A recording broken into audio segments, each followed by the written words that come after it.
Well, hello, all my subscribers and hopefully new subscribers. I'm Sal Capano, and today is Storytelling Sunday. Salute. As some of you, a lot of you who are on my, who are subscribing to me, I like a cigar once in a while. One of my favorite VSGs. Just wanted to tell this story. This is a good story with the Trump Plaza. A buddy of mine, actually, he was my neighbor. He was my best man, and we grew up together. And he was texting me. We stay in contact, and stay tuned to this video. It's a good story, a true story. I think you guys will like it, especially guys and kids these days will really enjoy this. I was telling my son. So I worked at Trump Plaza. We'll start with that.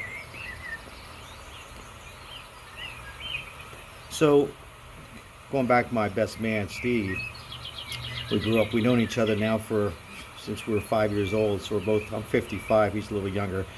He was reminding me, he goes, man, you know, they tore down the Trump Plaza in Atlantic City. And I'm like, yeah, I was aware of that. And he says, it's a sad day. I said, yeah, it's funny. It's like he read my mind. It was a very sad day. And for the generation that's between, 18 and 30, Trump Plaza in Atlantic City was like the go-to casino. Now, back then in 1987 is when we were going. I was only 19-year-old. Now you can work in Atlantic City at 18, but you couldn't go in there and drink until you were 21. But Uncle Sal here, and my buddy Steve, we were able to just smooth operators. Now there was less security back then. I don't know about Las Vegas where I'm living now, but Atlantic City was like 2 or 3 securities and entrance, and we followed the good-looking girls in because they were distracted. The male security guards are looking at these young girls. We're young, so we just go through another way, and it worked like 9 times out of 10. But stay tuned to the one time it didn't work, and it's good. This is Scott's honor. You're seeing a video like this. We sneak in and we'd get these drinks. We order a vodka and orange juice. For me, it's what we enjoyed. And we have a couple of drinks now. And there was no ride share back then. We had to get taxis. But we'd go in there and get smashed. And we'd give the cocktail waitress like $3. Now you gotta remember, $3 in the 80s was like $10. And they would, and they didn't ask for ID. They were happy. Come back. We said make it a double and give them $5 or $6 in the 80s, 87 to be exact. So yeah, we'd have some fun and just try chasing the cocktail waitresses around and pick up ladies, all that stuff you do. Both of us were single at the time, so yeah, we did that for a while. So we would meet up. He took the route and went to college. I took the route to make some fazuls and some cash very quickly. So I landed at Trump Plaza after the partying, but we still were partying. And I got a job, and I'll try to cut through this, but it's a good story. It's hard to cut through it. There's so much good stuff, and it's 100% accurate. So I got a job as a change person. So when I were talking 1987, and we would still go to other casinos and drink, but I couldn't go to my own casino. So I got a job as a change person. And back then, there was no tickets. So when you won money, it was currency in and coins out. Everybody's hands were just filthy hands. I would hang around the old ladies. They loved me. We went from me, and here I am, and they'd hit these jackpots, and I'd stay around the dollar slots. Back then, there wasn't video poker. Well, maybe there was. I don't know. There was mostly those cherries. Anyhow, good story. And they would give me. I'd walk out of these casinos sometimes with like $200 just in tips. I'd making $1,500, $2,000 a week. I had so much money to know what to do with it. So we meet up, me and my buddy Steve, who went to college, who's not making any fazuls, and I'm making fazuls. I ended up trading, and we'd go to these other casinos. Now, so one night, we really had some balls on us. We must have paid somebody to get us some drinks before. Go right back into the place that I work. Now, even if you're 21 and you're working at the time, you can't go back in. Sal had some balls, and we went in, and we got cameras on this guy, but it wasn't like it is now. So we're sitting there in a slot, and he's playing. It wasn't that ballsy, so he'd play and penny slots. and flirt with some girls and whatnot. And again, we're both single guys, and my buddy looked at me, I looked at him. We knew somebody was behind us, and we finally got caught. And security guard goes, "Gentlemen, ID." And Steve, my best man, grew up with, he was the nice one. He goes, "No, sir, we got it in our car. We'll leave."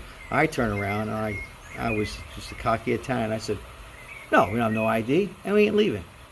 So with that said, he grabbed my arm, and I turned around and said, "You grabbing my arm now?"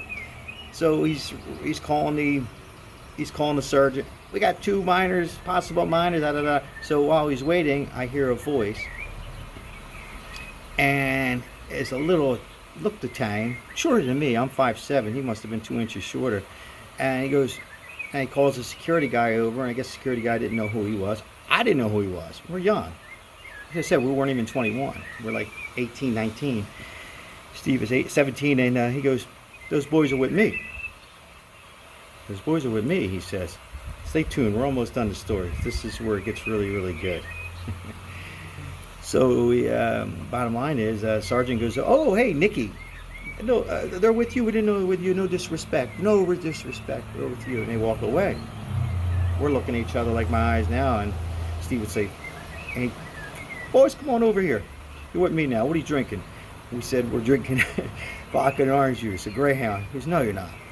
You're drinking a real man's drink now." And he's giving us these shots and good, I don't know what it was, high-end scotch. It could have been Macallan 12 or whatever, I know. And we're drinking them like there's no tomorrow. And after about 45 minutes, he goes, "I want you guys to come to my room." And I wasn't like that. He wasn't, so, all right, we'll go to your room. My buddy's like, he's ready to get the fuck out of here. And I'm like, let's go up to the room. We go up to the room, he sits down, and he's got 2 or 3 guys around him, big guys, muscle guys. They were his bodyguards, and this individual was little Nicky Scarfo. That's a true story. And little Nicky Scarfo, he ran Atlantic City.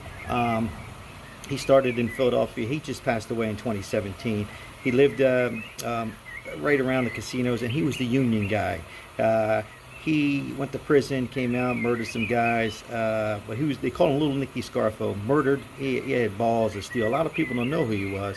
They hear a Gotti and stuff, but he ran Philly, went to prison, and then finally landed in Atlantic City. And actually was organized, so for you young people, it's just a true story. He actually was involved with Trump. Trump had some financial problems, and they landed on Nicky Scarfo. So you don't hear about that now, how ironic Donald Trump was the president of the United States. But anyhow, true story. He wanted us to do something for him. We smiled at him. We said, no, thank you, sir, but greatly appreciate you letting us stay in, and we walked away. So true story with little Nicky Scarfo in the mob days of Atlantic City. Yes, there were some strict mob times. And now there's another story behind that I'm not going to get into on this because it's already taken, but part 2 will come in next Sunday. So stay tuned to part 2 on how I met Nicky Scarfo on another occasion. It was really weird with my mom. So part 2 will be next week, I promise. True story on the Trump, and it was sad to me to see it just collapse because of those memories that I had and many other people at my age, and how we were able to sneak in and drink and have fun and working there for a good year and making some real good money. I was part of all that. Just wanted to share my story with you guys, and hopefully you enjoyed it. And if you do like it, consider on subscribing to my video. I mainly talk a lot about and trying to help out people. I just wanted to take a time out with unemployment and PUA, particularly here in Nevada. But I like to just include some other videos in sometimes, just to, when there's nothing else going on. So today was a storytelling Sunday, part 2 with little Nicky Scarfo. Stay tuned on next Sunday on this other side of the story. I think you're going to like it. So I'm Sal Capano. If you enjoyed my video, consider on hitting that little bell, and I will see you on my next video. Remember, say hello to somebody, and tomorrow's another day.